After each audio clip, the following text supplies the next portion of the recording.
Hi, everyone. Tim LeBel here. I'm with Mars Wrigley North America, president of U.S. sales, and you are with the CPG Guys podcast. Hello and welcome to the CPG Guys podcast, set at the intersection of commerce and tech. Your hosts, Sri Rajagopalan and Peter V. Espan, explore how brands and retailers engage consumers in a digitally driven world. And now, here are the CPG Guys. Hello and welcome to the CPG Guys. I'm, of course, Sri, your co-host and also CRO and co-founder of Think Blue Consulting, your trusted partner in your omni-channel development journey. Get in touch with me at Sri at thinkblueconsulting.co. Please do listen to my older daughter's music at www.priyaraj.com, who's on tour December 2nd through the 9th, 5 cities, and follow Laura Raj, my younger daughter, as a member of the world's fastest growing global girls group Cat's Eye, winner of the MTV VMA this year. This episode is special because she is also partnered via Cat's Eye with a brand called 5Gum, which is, of course, a Mars Wrigley blend. And if you don't know, all the girls' avatars that have been put out so far, they sold out within seconds or maybe minutes. So do check it out. Gum and Cat's Eye partnership already well out in the marketplace. Of course, joined today by my co-host and founder of PVSP, Mr. Bond, who also moonlights as head of industry and client engagement at Flywheel, the commerce acceleration division of Omnicom. Peter, how excited are you to record a Halloween special? 3, it gave me yet another reason to regale myself in all my Dodgerdom as we get ready for the Fall Classic, the World Series. It's happening. And you know, Sri, if the Blue Jays win tonight, I'm going to Toronto this weekend. Would that be game 4? That would be game 4 Has to be when the Dodgers complete their sweep of the Toronto Blue Jays. It's 2-3-2, correct? So you could make it game 3 or game 4. So good luck to the Dodgers. Hopefully you'll pull it through. Again, catch up with 27 and then we'll discuss Dynasty. But make sure you're subscribing to our podcast on your preferred listening platform where you can get our latest episodes, even go back to consume some of the 530 plus episodes we've already published. Today's episode is a Halloween spectacular special and sure to be sweet indeed. And to make it sweet indeed, I'd love to share some stats with all of you.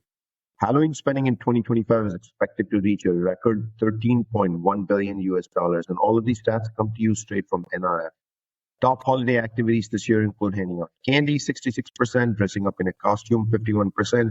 For those of you that haven't checked out my Instagram and TikTok, I was Slash from, of course, one of your favorite groups, Guns N' Roses, and decorating some of your homes or yards, 51%. Candy continues to be the most popular purchase, with total spending expected to reach $3.9 billion, dominating Halloween shopping. Of those who celebrate Halloween, a whopping 95% buy candy. Mars Tricks, Treats, and Trends report. So do check that out. Chocolate reigns supreme amongst all candy purchases. 80% of those buying Halloween candy go for chocolate. Again, through the report that I just mentioned.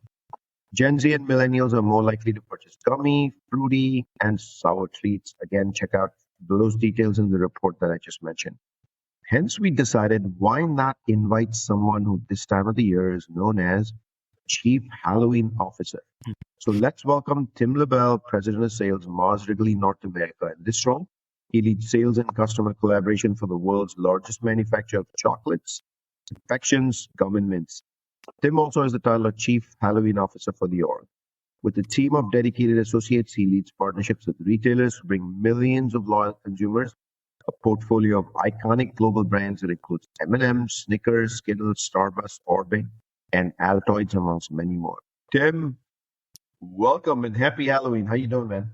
I'm doing great. Good to be here. This one's a long time coming. I've seen you guys at many shows, FMI, you name it, and it's great to finally be on the program today.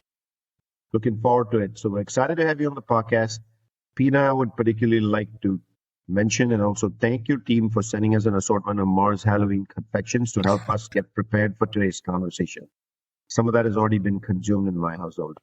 We'll include in the digital show notes of this episode links to your LinkedIn profile and that of Mars, of course. So let's jump right in. Of course, everybody now wants to know, what does Chief Halloween Officer mean to you and to the company? Well, I'll start off with this. You know it. It is the greatest title in corporate America. I get that every single week. I was at NACS last week in Chicago, and I was boarding the plane, and someone came up to me, CHO, how are you doing? And it was so random. This thing has definitely gone viral.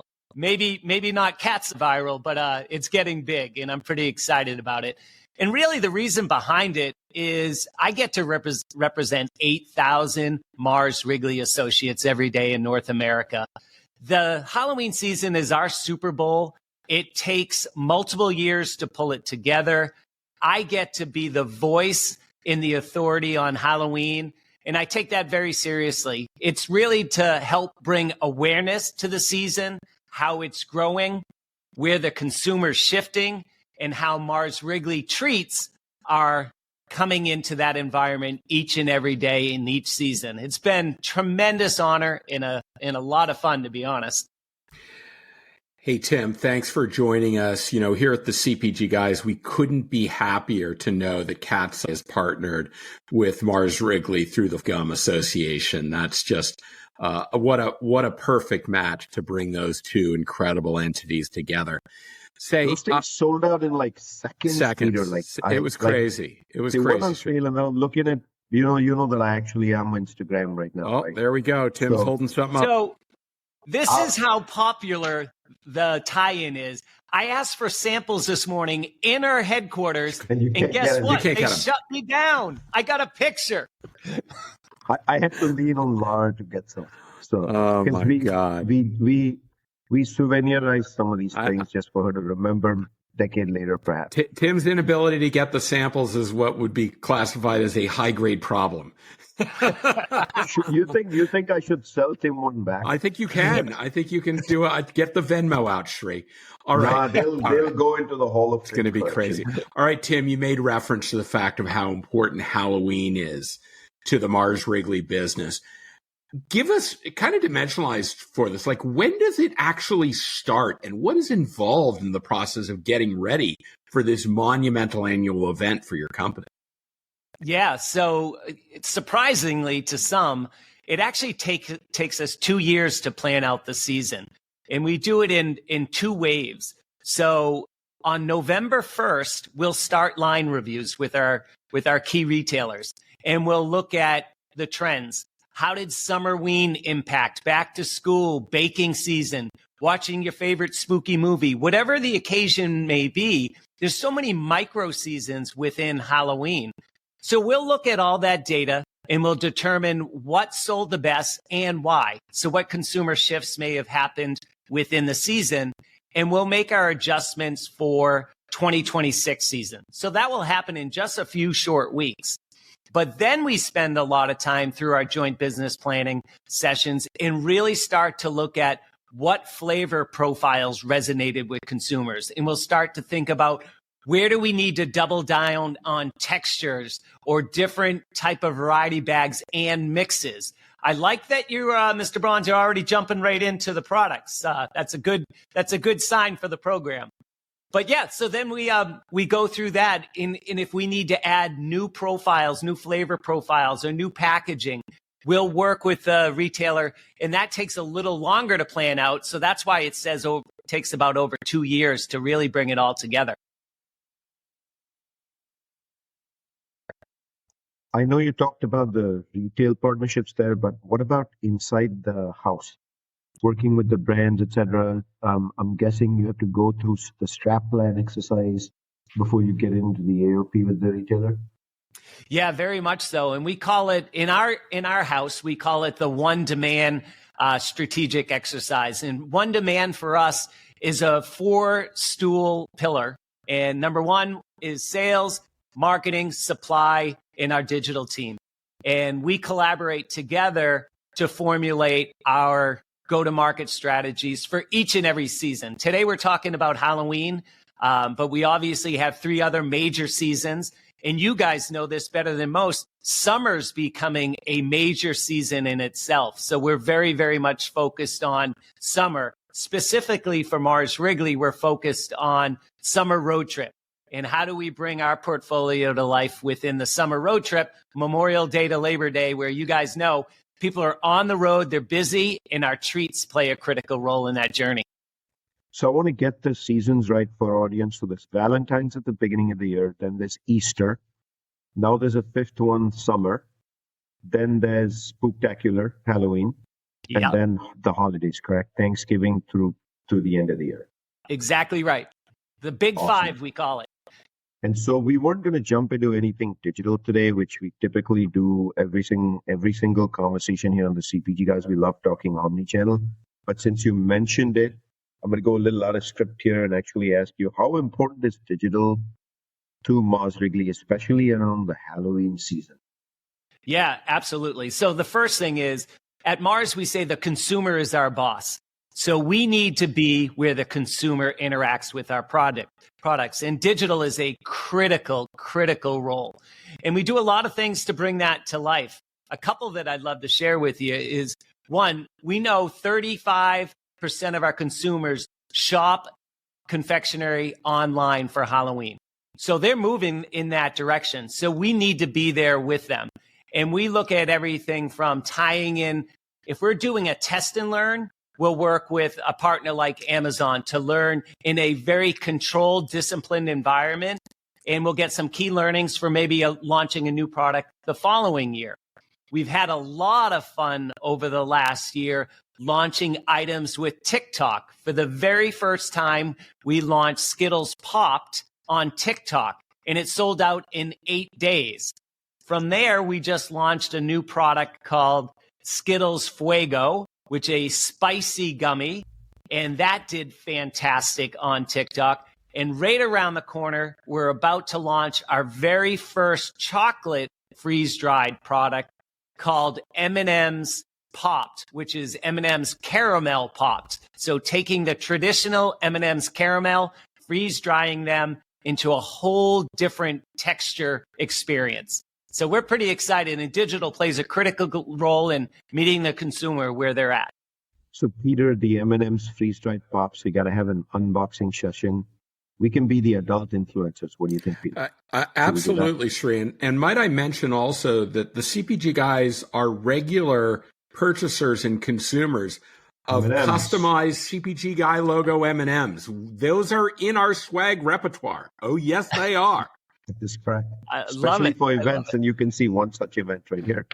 But in any event, Tim, so you are following Papa Raj on TikTok, right? Since TikTok means such a big deal to you guys. You know who Papa Raj is, right? Are we talking about ourselves in the third person again, Sri? Are we? Yeah, do you know Papa Raj? Do you know the CPG Guys? Have you met him? Would you like an intro? No. And in any event, Peter, let me bring it back to data and insights here, which have dictated a lot of our actions in the industry. So let's talk about consumer behavior around Halloween. So you said it's a 2-year planning cycle. So what shifts have you seen in Halloween in the last 2-3 years that has influenced this year's portfolio for Halloween? And then in particular, what trends are you seeing now which will influence what comes out 2 years from now? If I got the timing right. Yeah, absolutely. So I'll start off with some of the biggest shifts. Halloween is starting in June for us now. We have a contest at Mars with our retail team. The first display goes up in June. So when you talk about Summerween, it's a big deal. And at Mars, we have a factory in Topeka, Kansas. We call that the Halloween headquarters. And in the summer, in mid-May, we kick off our Halloween Summerween festival. And we bring all our associates in, we do trick-or-treating for them, and we really signal the season, not only for our associates, but for all consumers. And why is that really important? Because these seasons are becoming a full calendar event for us. When I talk, you're talking now June to October 31st. And there's a lot of micro occasions that come to life during that. And I'd start with, we talked a little bit about the summer road trip program. So a bag of Snickers, which is certainly applicable for Halloween, also plays a critical role in the summer road trip. But then you go into Summerween from a perspective, you got a couple of other events. You can have Trick or Treat. That's obviously our biggest event in October, but you can have Halloween parties at home. That's become a very big trend. It's becoming a Deltaween, I would say, maybe a new word I just coined on the moment. But adults are looking at more and more ways to celebrate the season, specifically Gen Z and millennials. They are planning Halloween much earlier than ever. So we're trying to meet them where they're at and celebrate with them, whether that's through adult parties, watching your favorite spooky movie night with friends and family, or baking with some of our products. This year we introduced M&M's color blend, very traditional Halloween, black and orange M&M's. So great for baking cookies, cupcakes, etc., sharing with friends and family. Peter, can you imagine how much fun it must be to be in a chocolate making factory? It reminds me of Willy Wonka. All right, Shri. June, Topeka, Kansas. As important as that is, the Topeka got my brain working, right? What's the one stadium I have never been to the Royals Stadium, and I'm already thinking how I'm going to parlay this into Tim getting us a tour of the Topeka, Kansas Halloween headquarters. Unfortunately, the Dodgers aren't going back to Kansas City until 2027. So we've got it's a 2-year planning cycle. That's what we heard about, Shri. That's what I'm thinking. But you knew where my head was going. I love the fact that you nailed that. All right. So, Tim, Halloween is big. It's big for Mars Wrigley. How do you segment your portfolio around Halloween? And what is the innovation cadence around thinking about what new products are right to mix into the portfolio for this very special event every year? Yeah, so I'll start with the portfolio because it's a balance of seasonal relevant products, so specialty products, but also leveraging core. And the blend is critical. I always say to my team, you do not want to win Halloween on November 1st. Right? That's not good it's probably good for consumers because they're getting product at a significant markdown, but it's not good for our strategic planning process, our customers, or Mars Wrigley. So we really work on our portfolio to have a nice balance of core and for our seasonal graphic products like Ghoulish Green. I know you guys might have a couple of those. We got Skittles Screechers. Those are core seasonally graphic products that are designed for Halloween, and we're looking for a sell-through of 85% or better by, call it 8 p.m. on October 31st. And by the way, I don't know if you guys know this, but Halloween is on a Friday night this year, first time in 11 years. As a CHO, this is like the perfect setup storm here, for Tim. It's a perfect storm. Yeah, we're super excited. But going back to your question, it's really important we get the core right because we have everyday variety bags. We have straight bags of Snickers, and they play a role in those summer moments and building up to back to school and right into the trick or treat season. So we want to leverage those appropriately. And also, we just recently introduced some products, and hopefully you maybe got a couple of these, but this is our Snickers Pumpkin. We also have Twix Ghosts, and they actually look like pumpkins and ghosts, so we're pretty excited about that. And they are fantastic, so definitely try those. But what we use those for is two things. They're immediate consumption, so they get on the front end of retailers. It's really important place for impulse categories. It's high margin for the retailers. It signals to all our consumers Halloween has started. And what I always like to say about these you want to sell out of, not sell through. So you want the consumer wanting more, wishing they would have bought it last week, and then they can't find it any longer. And it's, we'll see you again next year. So that's a really, really important element, how we leverage our novelty products for sell out, and then our core products to supplement a good, profitable season for the retailer and for a manufacturer. So one of the things when I was at General Mills as CCO, I would think about constantly, like every Monday morning, is distribution and shelf space. So when you think of novelty, I don't want to say the products that we've referred to and the ones that Peter and I have consumed over the last week since your team was generous enough to give us some are novelty, but how do you balance scale for the existing portfolio that's full year round versus some of these seasonal SKUs? And then how do you think of that, Tim, as the CCO and the Chief Halloween Officer of shelf real estate, since planogramming is how our industry runs even to the day? And how do you parse that out and say, hey, I'm just making it up, but whatever it is, like 12% of seasonal shelf space should really go to the Halloween season, should be Mars? Like, what's the thinking behind getting there? Yeah, this is a great example where my CHO hat and the CCO hat are one, because it really is the same answer that helps win with our core portfolio and our seasonal items. In the example I'd give you, over the years, our category team has done a great job of creating a selling story that gives our retailers a reason for being in the season. And what that means is seasons are now a destination for the largest retailers in the US. What does that mean from a planogram standpoint? They are creating seasonal aisles dedicated, aisles that are over 100 feet long, dedicated to the season. So that gives us an opportunity to do a couple of things. One, our regular in-aisle portfolio remains intact, so we're not shrinking that set to bring in seasonal.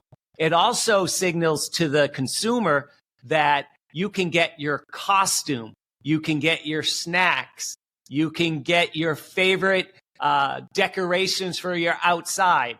If we had more time, I'd tell you about my outside.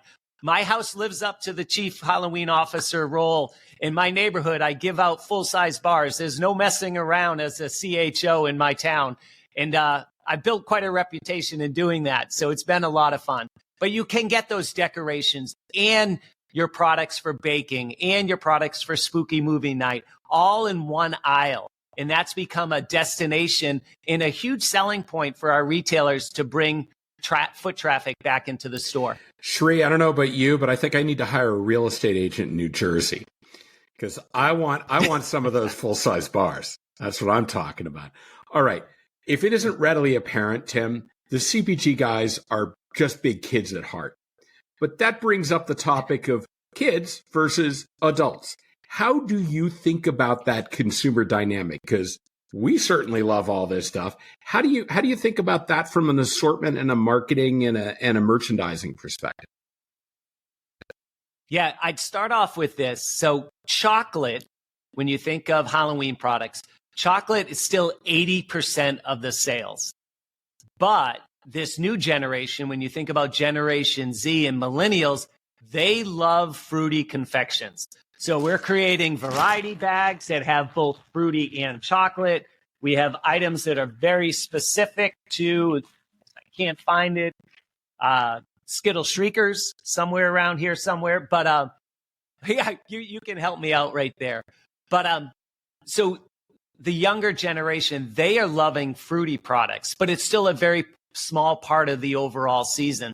So we stay really close to each generation, what their flavor profiles, what textures they're looking for, what polarizing flavors they're looking to indulge in. And that's really, really important, because that's where a lot of our growth is coming from, though it's off a much smaller base. So it's a very, very important part. And I have a curiosity question, Tim, not having come from the candy category myself or from confections. Do you ever find that seasonal items become so huge that they find their way to all your distribution? Has that ever happened? Yeah, I would say our everyday variety bags are that exact example, because they're not seasonally graphics. They don't have seasonal graphics on them, but they end up on every seasonal display. It's a top 5 Halloween item, but in some of our biggest retailers, it's a top 2 item on the everyday shelf. And that's really because of the permissibility of the product and all those moments and occasions that I've described to you, that it, whether it's that summer road trip or, a party at home. Our key products, our core SKUs, play in both arenas very, very well. Awesome. Let me remind our audience that we're speaking with Tim LeBel, the Chief Halloween Officer from Mars Wrigley himself. So we're going to, love that t-shirt. You should have shown it to Peter and Shri, because you know what's going to happen next. There's going to be an ask. I know we spoke briefly about digital and e-commerce and the importance of digital, and that Mars's boss is at the end of the day the consumer, and you follow the consumer. But we'd love to jump a little bit into e-commerce, specifically DTC, omni-channel. You know, the M&M's customization Peter spoke of earlier has been doing so well for you guys already for special events, etc. So how do you see e-com, DTC, omni-channel evolving for Halloween candy? Subscription boxes, online exclusive SKUs, DTC perhaps, click and collect, you know, cross-channel promos, whatever it is. We'd just love to know how e-commerce works for y'all. Yeah, I mean, it's an omni world, right? And we know that that's how consumers are acting and behaving each and every day. So we work very closely, 360 holistic marketing campaigns to bring our products to life, making sure we have that perfect digital store for Halloween and everyday products are certainly a number one principle. We believe it's so blurred today that when we sit down with our key retailers, we're not sitting down with the physical buyer or the digital buyer. We're sitting down with the omni buyers, and we're building a full digital plan that comes to life on screen and in the store. And where I'm really proud is how we're integrating the two together in store and online. So it's been a lot of fun on that journey. And I'll give you one example that's been a lot of fun, but it also solves a big problem for consumers. So you never want to be that house at 6 p.m. on Friday night, first Friday night in 11 years on Halloween, when suddenly you realize you're going to run out of product, right? See, I see that. That's a fear of all fears, right? So come to the rescue. The M&M's Rescue Squad will be available at 5 p.m. on Halloween night in areas that GoPuff.com serve. And if you're in a jam and you still want to be the best house on the block and you need to pick up some M&M treats or Mars Wrigley treats, you can go online, call the M&M Rescue Squad, and they will deliver for free our products to make sure you remain the best house on the block and you have the great Mars Wrigley treats to share. And this year, you talk a little bit more about the digital influence. We went to one of the best moms we know, our headquarters in New Jersey. So I'll go to a Jersey Shore reference. Mom Snooky is our official mom spokesperson for our M&M Rescue Squad this year. So we're putting Snooky to work. What do you think of that? The Jersey Shore. My mind is just exploding. I can't believe you landed Snooky. That is phenomenal. By the way, first of all, there's a T-shirt swap that's going to happen after this. I'm just going to say there's some CPG Guys merch coming your way. I'll also tell you this. If I show up to pick up my daughter at the end of the day and there isn't a little fun-sized pack of Skittles in the mix, it's not going to be a fun drive home. I'm just going to tell you that. The option has to be there for her. All right.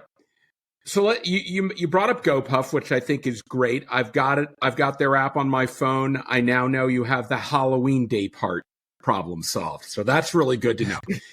How do you align with your retailer customers? Because you deal with supermarkets, mass merchants. My time at CVS, I know Halloween was a huge part of CVS's front of store business. Dollar stores, even convenience. How do you align with them on Halloween strategies? And what do you do? What is the basis for making premium shelf and display space during this critical season for your business? Yeah, you're unpacking a really, really important part of the process, because every channel you just described has a different intent for the season. And so what we try to do through our regular joint business planning process, we find the strategic intersections that make the most sense for their consumer and the role they want the season to play within their store. So for some, it's destination and it's full on and they're taking every single SKU we make.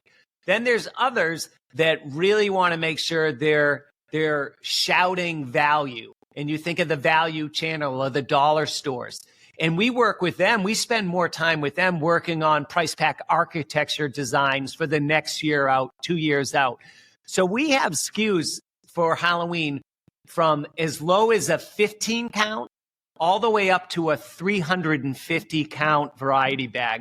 So we'd like to believe we have a pack for every economic situation for a consumer, but also every strategy by retailer, because that call it $5 price point in a value channel is mission critical. It's as important as a mass merchant's 350 piece bag. So it's really, really important we understand their consumer, the strategic role they want the season to play, and working internally with our sales and marketing team, which we call On Demand, to make sure we're creating those packs that resonate for the retailer and ultimately the consumer. It's one of my favorite parts to do because it is a combination of art and science and really leverage data and analytics after each season and then optimizing the set for the following year. It's a lot of fun and it's tricky, right? Because the key is you want sell-through at a level where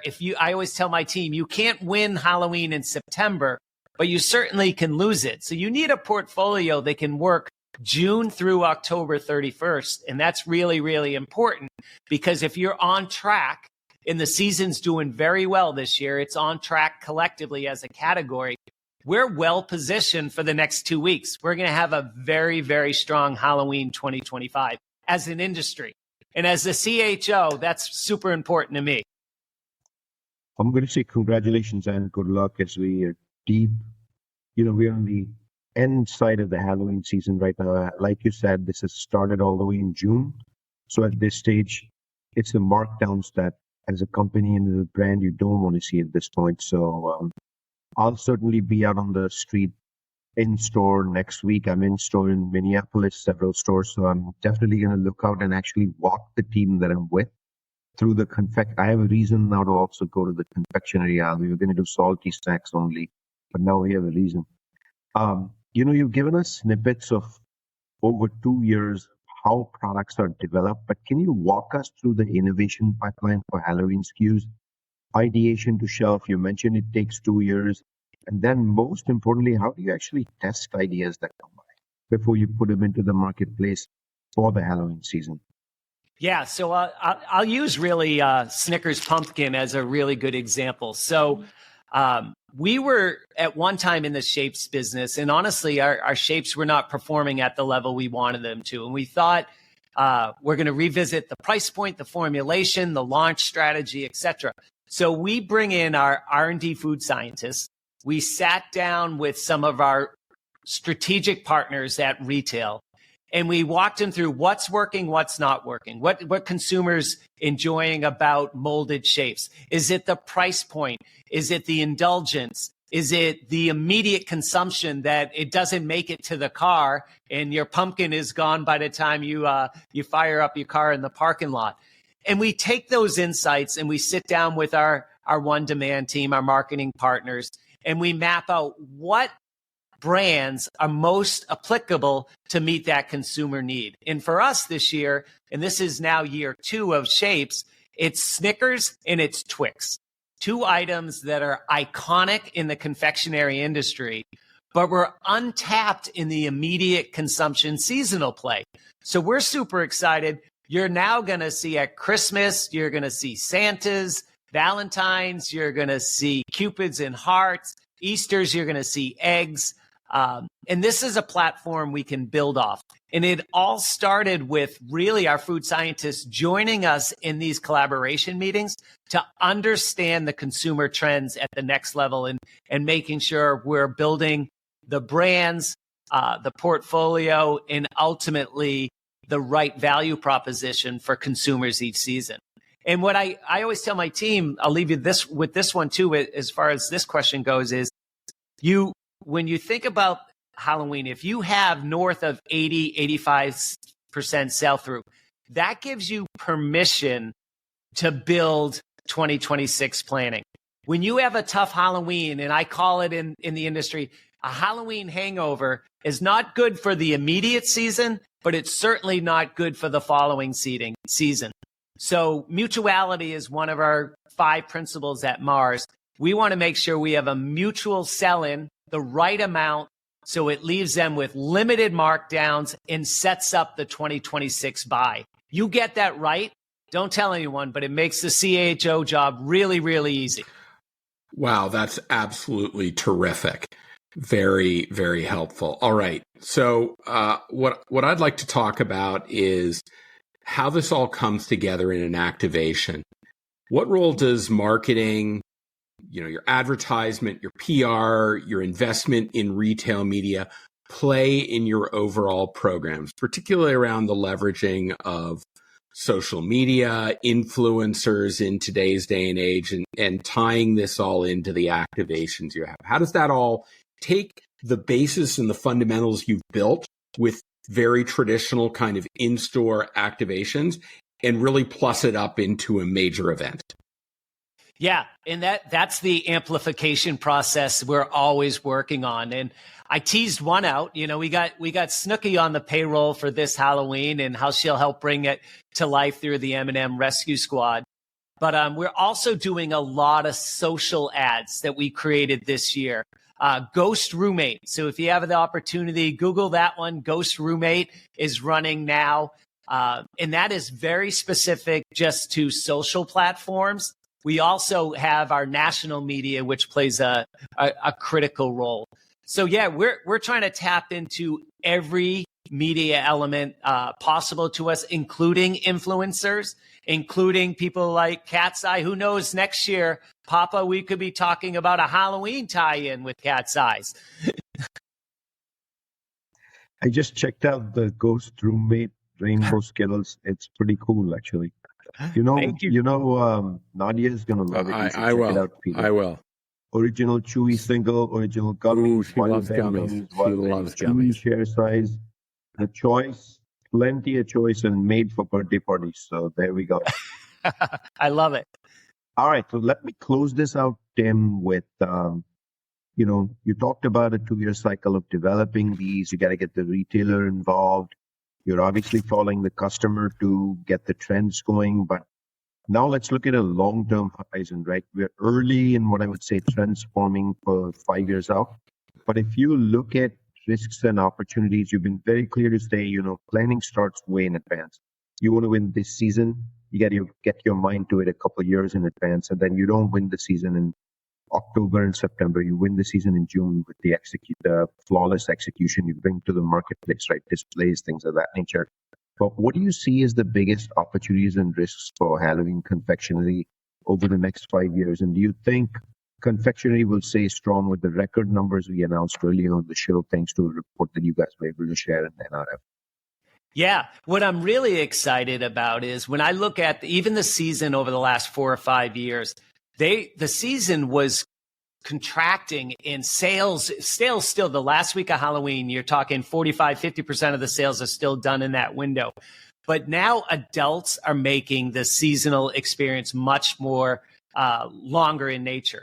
So we're creating micro moments that I think are going to unlock opportunities for our products to engage with consumers in different ways. So we're super excited about that. So adults, I think, are the reason why you're going to see seasons continue to grow and become more and more important. When you look at Gen Z and millennials and how they're behaving and how they're planning differently than they did before. So I think that's a huge opportunity to continue to leverage that growing interest in seasons through the adult lens. When I think about it from a risk perspective, I always go back to, we got to make sure our portfolio can be touched by all our consumers. And we all know about the pressures of whether, cocoa pricing, et cetera. So you want to make sure you're trying to create as much value for our consumers as possible to have packs they can touch, reach, and afford. And that's really, really important. So we do a lot of work on price pack architecture to make sure we're creating packs that are affordable for all our consumers. And that's a really, really important piece. It's a part of the business that Mars wants to play a critical role in continuing to support those consumers and meeting where they are. You talked about the micro moments. Does that also include micro influencers in the process, or is it more about the moment itself? No, I'm I think hungry 11 p.m. and I want to get a product, or is it also micro influencers through TikTok and things of that nature? no, I think it's a blend of the two for sure. And I would say if I was going to say which one I think is growing faster, it's how do you tap into micro influencers faster to unlock accelerated growth. We saw it with Skittles Fuego, and it's not selling out in seconds like Cat's Eye, but it's selling out in days. And that's some new learning, new behavior, and new technology that we're tapping into. And finding that micro influencer that can really help unlock that is something our sales and marketing team are working very, very hard on to unlock. How awesome. What a fun conversation, Peter. I thoroughly enjoyed this. I love that we're doing this. This was planned quickly and we're doing it in season. This is the best case scenario. Let me thank our audience for listening to this wonderful episode, a sweet one indeed. Do leave us a rating and review on Apple Podcasts, Spotify, or your favorite listening platform. It informs us how we're doing as well as if we're having the right conversations with our guests. To all of you, thank you from Peter and me. You make this show happen. To all our sponsors, whether this episode or parties, events, hosted dinners, having us the panels, get speak, especially at those town halls and national sales meetings, we can't say thank you enough times. Peter, it's been fun doing this with you week over week, episode over episode. A reminder that we now have 3 episodes a week, including the Tuesday weekly e-commerce riff that Peter and I do on the 4 most noteworthy happenings of last week.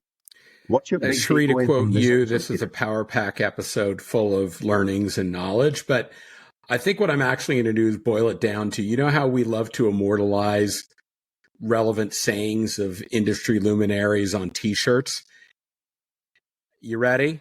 T-shirt Here it moment is. coming up with Tim LeBel. If you win Halloween on Who's the November boss? 1st, you've lost.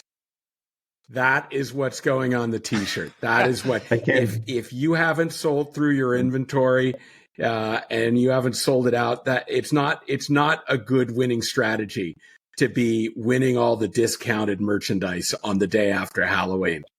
Don't win it in November. Don't win Halloween in November. That's good learning. That's facts. I think for me, it's a reiteration of the importance of the discipline of execution. And really, for me, that is, it begins 2 years earlier in the cycle. As consumers and even retail to some extent, chief merchants and SVPs of merchandising, they take it for granted that you can just jump on demand and create something, but a planning process actually takes data, insights, information, line reviews, and it is a 2-year planning process. And just saying that enough times on this show is important so people get the plot, understand that flawless execution equal to flawless planning. So that was awesome. Thank you, Peter. Tim, thank you for joining us on this show at a very timely seasonal moment in the year. Thank you for joining us. It's my pleasure, and we would love to host you in Topeka at our Halloween headquarters. It would be an honor. We can maybe do a live podcast from there. We look forward to it, especially as we get to next year.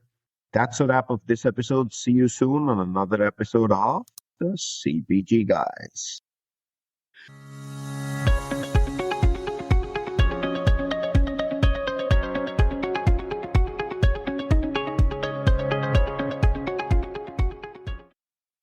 The content in this podcast episode is provided for general informational purposes only. By listening to our episode, you understand that no information contained in this episode should be construed as advice from CPG Guys LLC or the individual author, hosts, or guests, nor is it intended to be a substitute for research on any subject matter. Reference to any specific product or entity does not constitute an endorsement or recommendation by CPG Guys LLC. The views expressed by guests are their own, and their appearance on the program does not imply an endorsement of them or any entity they represent. The views expressed by CPG Guys LLC do not represent the views of their employers or the entity they represent. CPG Guys LLC expressly disclaims any and all liability or responsibility for any direct, indirect, incidental, special, consequential, or other damages arising out of any individual's use of, reference to, or inability to use this podcast or the information we present in this podcast.